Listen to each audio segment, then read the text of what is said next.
Hello everyone, Oliver G here, the host of the Earful Tower podcast presented by French Today. More about them and their audiobooks to teach you French at the end of the episode. But how are you? How's everything with you guys? I hope it's all well. Things are well with me here in Paris. I've just spent the weekend doing, I wouldn't use the word renovation, but I would say doing lots of new things in our new apartment.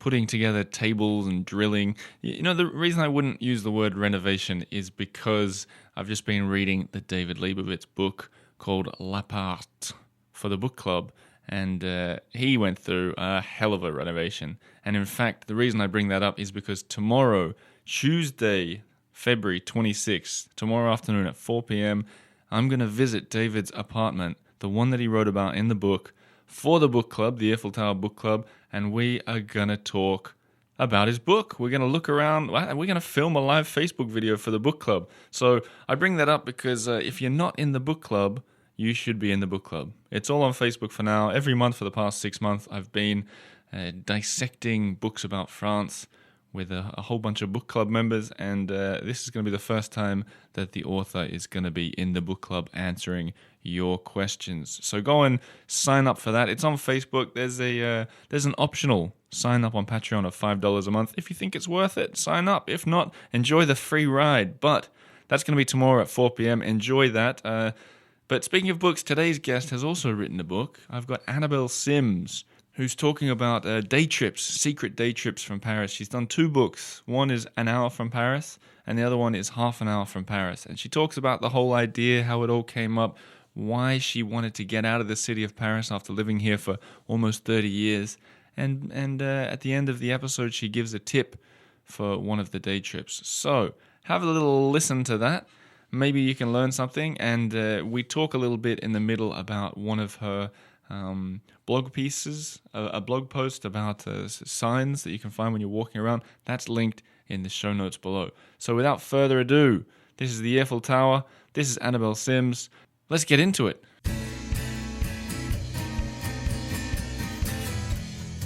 Annabel Simms, welcome to the studio. Thank you. How are you feeling? Calm. Calm? Why? There's nothing to be calm about. It's very familiar. I live in a studio. All right. On the top floor. You're also on the top floor. Mm-hmm. Is it like a chambre de bonne? It is. Has it got one of the slanted roofs as well? No, but, oh yes, over the bed it slants. Right.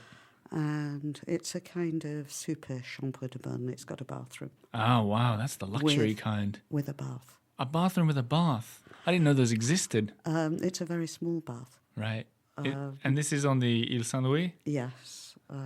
It's falling to bits. What, the Ile Saint-Louis or your apartment? My apartment. I took it for 6 months, 27 years ago. Is that true? That is absolutely true. So is that when you moved to Paris? Yes, I came to Paris for a year. Okay. Sabbatical year. Yeah. And extended it for another year. And I can't remember at what point.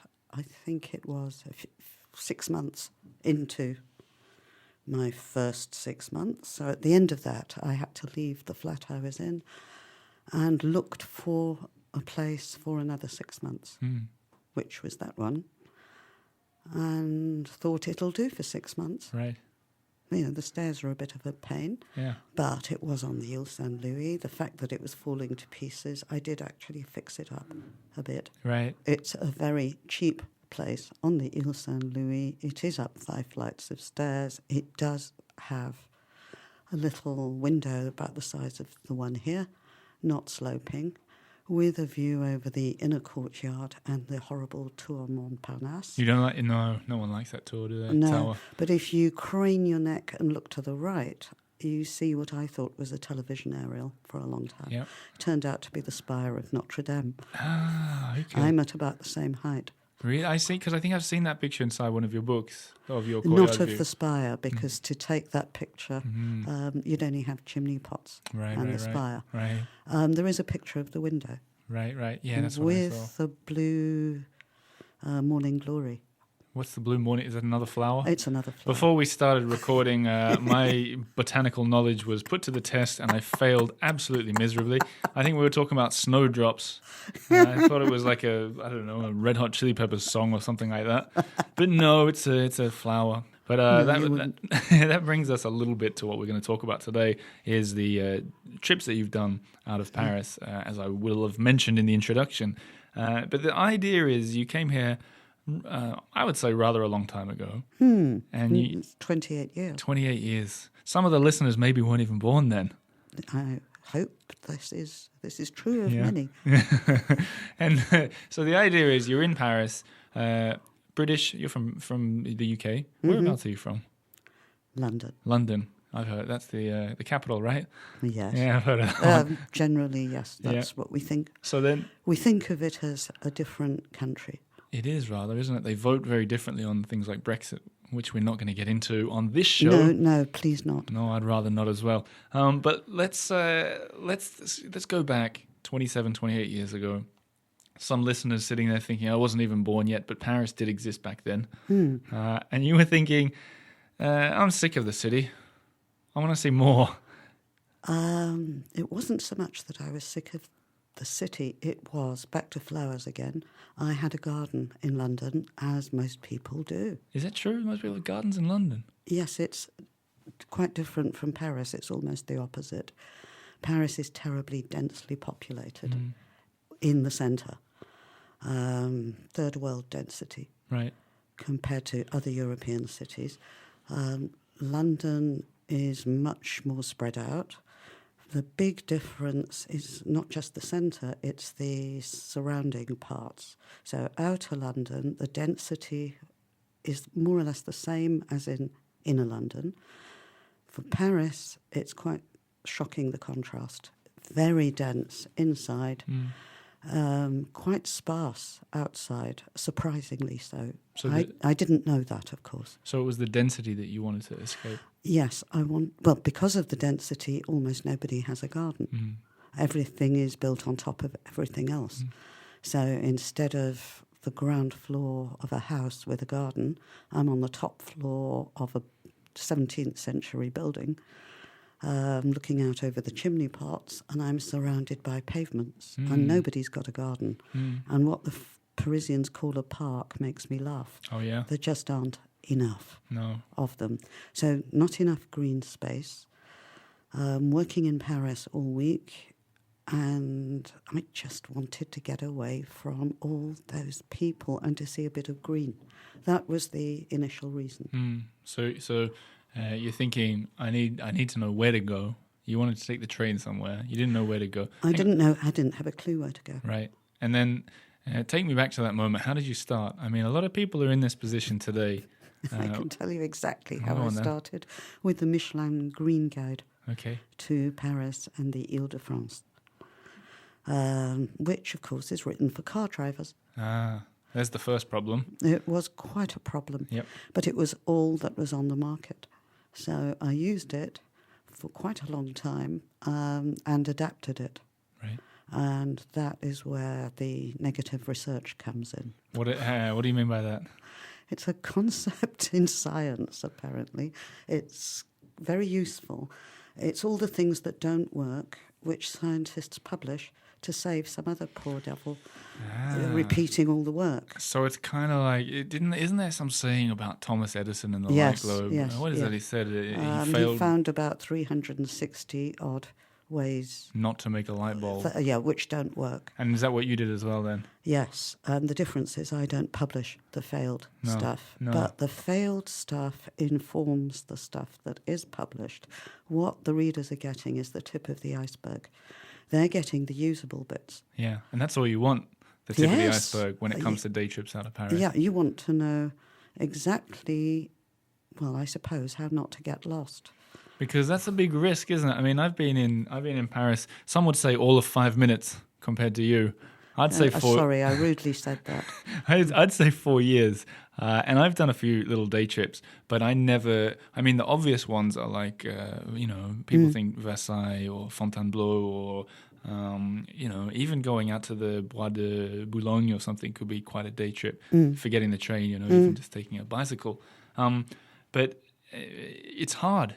I mean, I did. I've got a horror of the obvious, and I've got a horror of crowds, and especially other visitors. I wanted to avoid Anglophones. right. And the fact that loads of people go to a place is a good reason for me not to go. Yeah. So I stupidly ignored Versailles for years.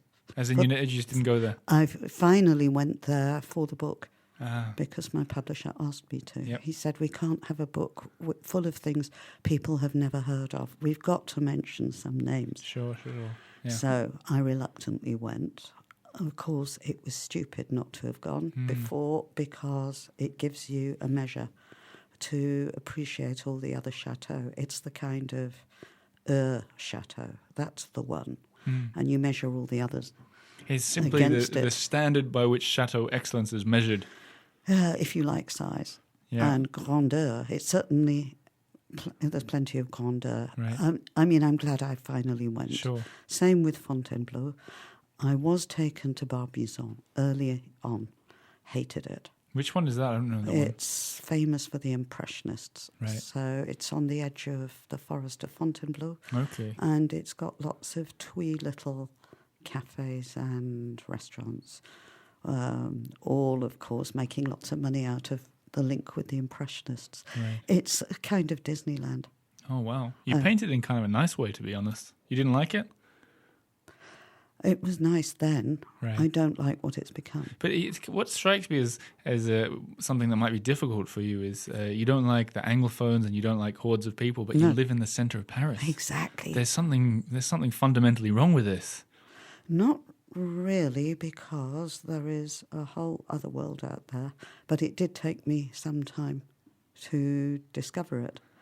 And finally, when I got round to writing the book, that was 10 years later, I realised I was describing a world that had ceased to exist everywhere else. It still exists in these pockets of the Ile-de-France, although the first edition was 2002 and the last edition was 2018.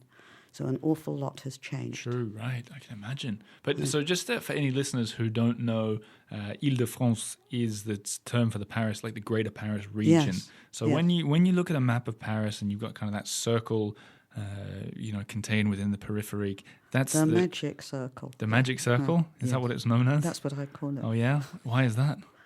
Because the Parisian attitude to anything beyond it is, my God, don't go there. Yeah. Wow. That's pretty true, right? People think it's dangerous outside this periphery. Yeah. That's outside of the 20 arrondissements that you've all heard of. But Paris, Greater Paris, much like London, is a lot bigger. And that's where all these sort of secret day trips by train can be Not found. quite much like London. I judged everything by London, as you tend to do. You judge by where you've come from.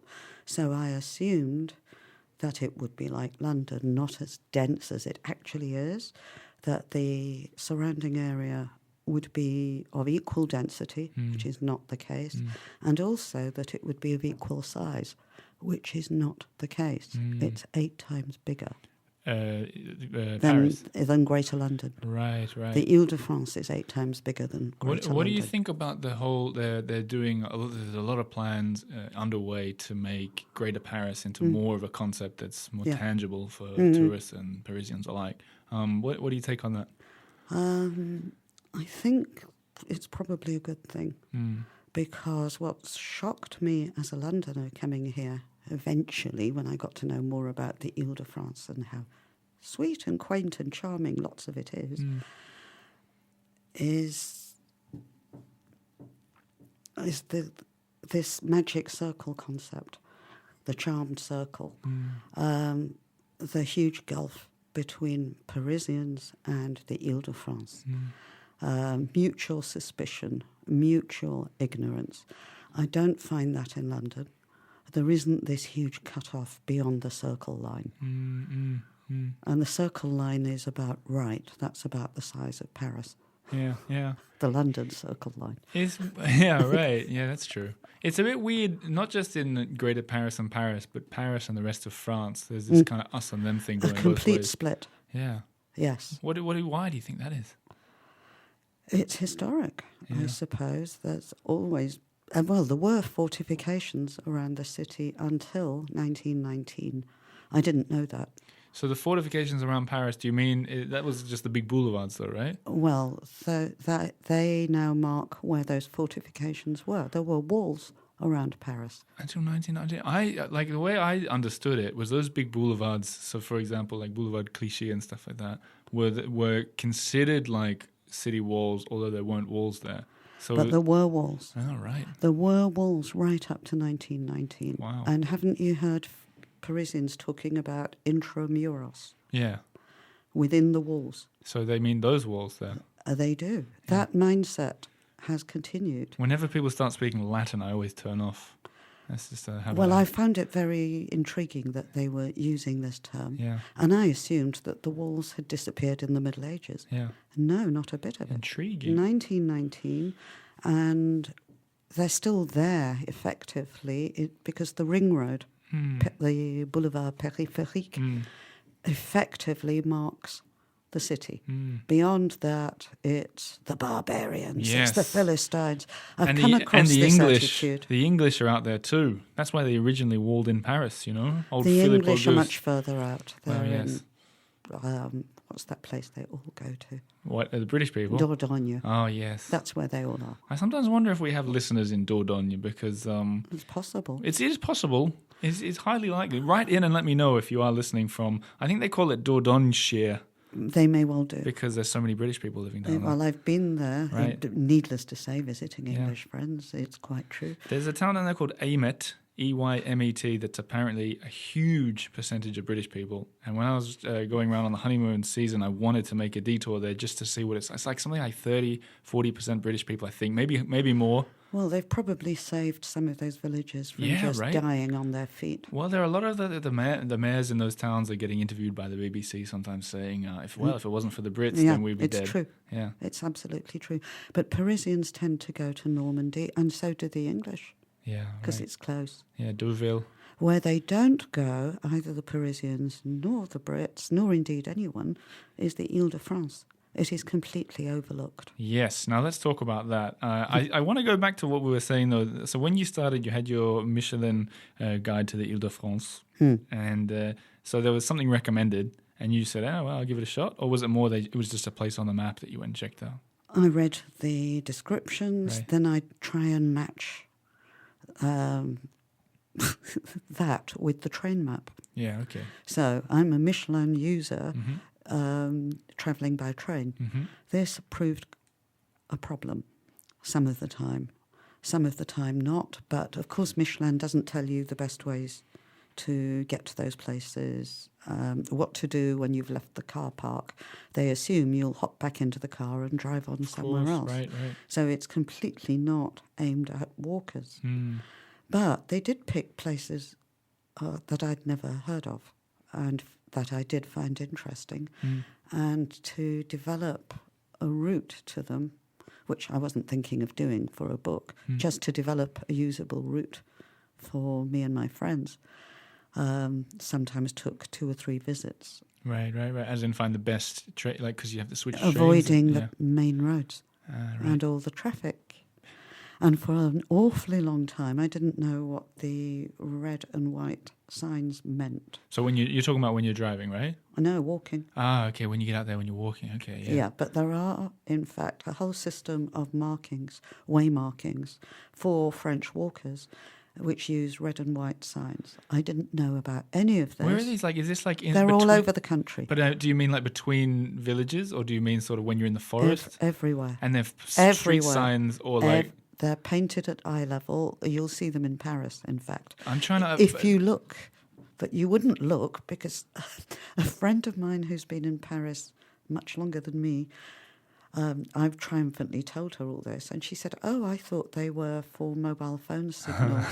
But I'm trying to picture. It's not like a sign, like a stop sign. It's more like a painting. No, they're hand painted. How big are they? Tiny, Right. this size. That's the size of a postcard, right? That's right. Yeah, okay. I know because I joined a painting group and I went out and painted them. So what do they mean? So they're red and white and they all mean different things? All right, a cross means do not take this path. Okay. So that explained an awful lot because when we first became aware of them, we first noticed the red cross. Right. As in a cross, as in like... it's a diagonal like an one. X. Yep, okay. So we trustingly followed the red crosses. You followed the red cross? And always came to grief. I found out afterwards why. They Face mean, to face with hunters and stuff? well, or you couldn't follow the path anymore. Right. It ended in the river. Yeah. That kind of thing. Or private land. Yeah. What was that called? Negative research? That is negative research. It took me a long time to discover that there's more to it than the crosses. There are stripes. There's a red and white parallel stripe. That means you're on the right route. Okay, so red, white, parallel stripes. Horizontal. Horizontal. Whoosh, Yeah. Okay, like an equals sign. Yeah, you're on the right route. Okay. If one of those stripes has an angle, it means take the next right turn or the next left turn, depending on which angle it is. I'm going to find all these pictures and put them on theearfultower.com in the story that goes They're with this. in my book and they're on my website. Well, I will put There's a link. a special blog about it. I will put a link to that very this is so blog. little known. This is what we're doing. We're educating the people. Well, I had to educate myself to start with, and that took me years. I want to ask you, because time is quickly running away from us. Oh, dear. I want to ask you, before we get into a few of your tips, one last question about the people. How the people of Île-de-France, the Greater Paris region, compare to a typical Parisian that you might meet on Ile Saint-Louis. And also, have you seen the pig of Ile Saint-Louis? Apparently there's a man walking a pig around there, one of my recent guests said. I must be one of the few people who's never seen this. Yeah. As I live there, I haven't bothered. Everyone sent me pictures of it. Right. It's the English press has had a field day with it because they love stories like that. Sure.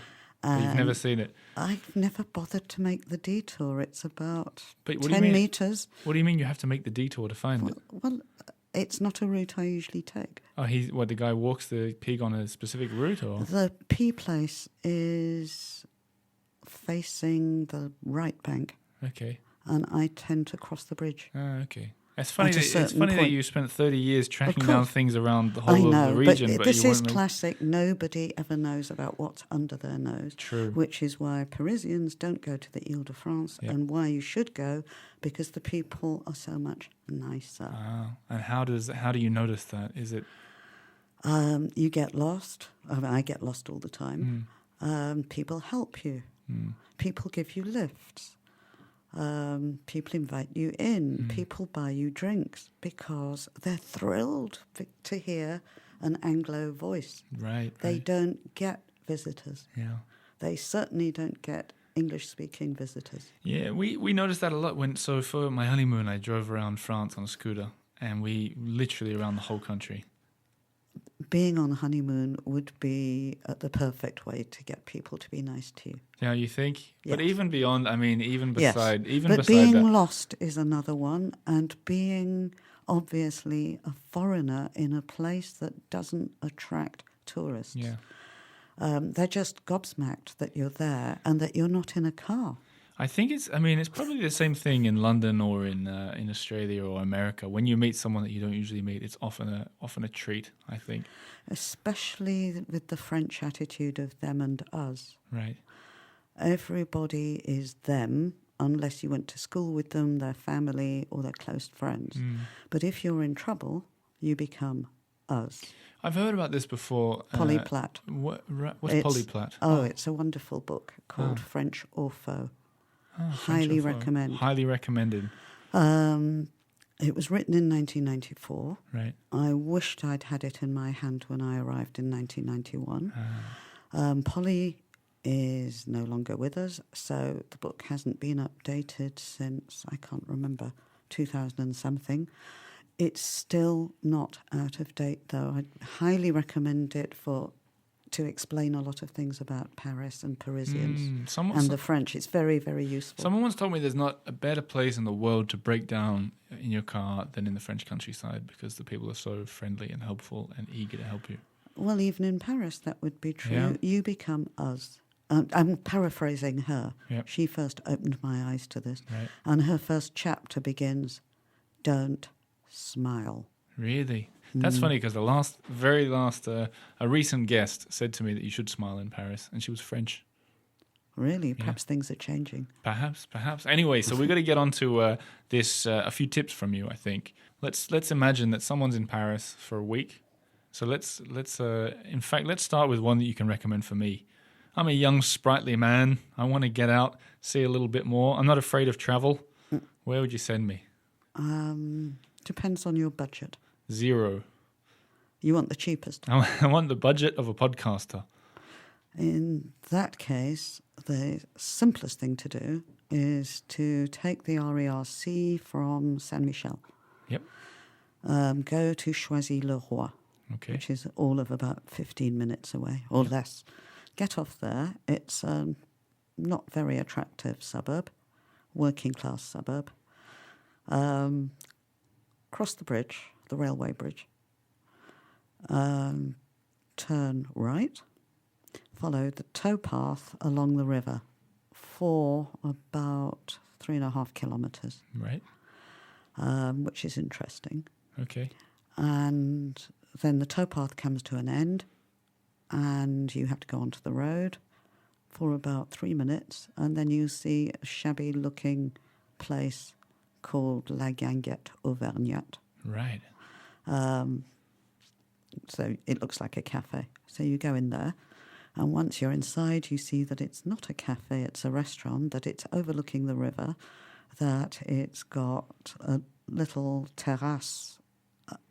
In fact, it's got bigger, the terrace, because they're doing rather well now.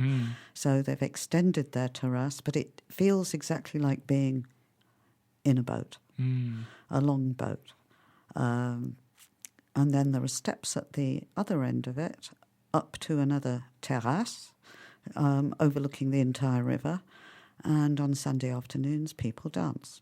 Okay, right. So there's a good one And for then, Sunday. get this, all you have to do to get back to Paris is leave the Guinguette Auvergnat, cross the road, and there's another station on the RERD called Villeneuve-Triage, which I'd never heard of.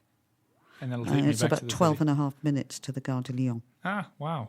Okay, that's a good one. And the Guinguette Auvergnat is, let me see, you shouldn't need to spend more than about, let's say you have 3 courses on a Sunday, plus wine, plus you dance, shall we say €25. And that one, I believe, is in the book An Hour from Paris. Yes. Well, I plan to get through a few more tips than that, but we have run out of time. So thanks for coming in the studio and sharing your knowledge. It was a pleasure. And anyone that's intrigued to learn a little bit more, the books are called An Hour from Paris and Half an Hour from Paris. And between the two of them, there's 30 secret day trips by train. So something to think about next time you're in the city and you're looking for a bit of a getaway. But thanks for being in here, Annabel. Thank you. Well, there you have it. That was Annabel Simms, a Londoner who's called Paris home for almost 30 years now. And I figured I'd just get into, as I've been doing all year, I'd get my teeth into a bit of French today in their audiobooks. So to keep you up to speed, maybe this is your first episode of the Earful Tower. To keep you up to speed, these guys are presenting this show. They're essentially my main sponsor. And what I'm doing is I'm using their audiobooks. My French is pretty good, but I'm starting from the beginning and I'm going through it. They've got 8 levels. I'm up to level 2 and I'm working my way through the audiobooks. And I'm sort of, at the end of every episode, I either have Camille, the woman whose voice is in the audiobooks. I either have her in the studio sort of giving us a little language tip, or I just tell you some of the things that I've picked up in the hopes that it'll interest you or that you'll learn something too. And so over the past week, I've just jotted down a few of the fun things that I've noted for some reason, piqued my interest. And here are some of them. Most of these are things that I want to say because, like I said, I'm above level 2 and I'm sort of just filling in the gaps and improving my foundations of my French. But here are a few, 2 in a row that I think I want to start saying a bit more. One is franchement, like frankly. And I hear French people say it all the time, but I've never said it out loud before. Franchement, this is what I think. And another one is sans doute, like without doubt, I don't say that either. I like them both. I'm going to try and use them this week. That's my challenge. Maybe you can do it too. Another fun one is I like this one because I'm obsessed with untranslatable words. So words that exist in one language and you can't find, a one-word equivalent in English. So this one is la veille, which means the day before, as in the eve. Not necessarily yesterday, the day before. Yeah, so you could say Christmas Eve, but we don't really use that in English. You wouldn't say it was Friday Eve. Nah, you wouldn't say it. Untranslatable. Another couple of things that I've written, some verbs that, it's funny when you speak a language, but there are some really common verbs that you don't know. I find that a lot in French, and here are two that I didn't know. See, if you're listening at home, I will tell you them in French too, and yell out to impress people if you know what they are. The verbs are décrocher and raccrocher. Do you know what they mean? I didn't either. It means with a telephone to pick it up and to hang it up. So if I was trying to tell a story to someone in French and I came upon that verb, I didn't even know what I'd say. I'd work my way around it. Anyway, lastly, here's a word that is a good one to finish up on. It's the word écouteur. And do you know what it means?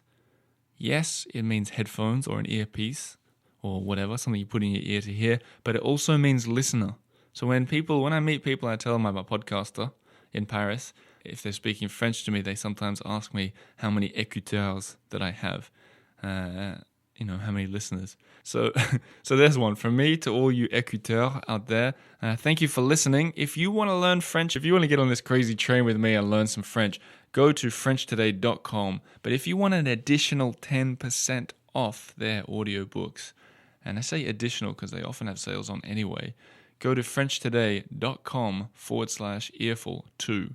That's EARFUL and then 2, the number, the digit. That wraps it up for this week. I know I haven't read out emails for a while, and I have been getting some. I just, putting the episodes together, I just haven't got around to it. But if you guys have something that you want to be read out, or you have some kind of funny story, or you've been to an Earful Tower meetup abroad, which I hear is happening a little bit more and more, then get in touch and I'll read out your email. But in the meantime, thanks for listening, and hopefully I'll see you tomorrow, Tuesday, in David Leibovitz's apartment. If you don't have Facebook, just wait, I'll upload it to YouTube afterwards. So thank you to everybody for your support, and I'll see you tomorrow. Au revoir.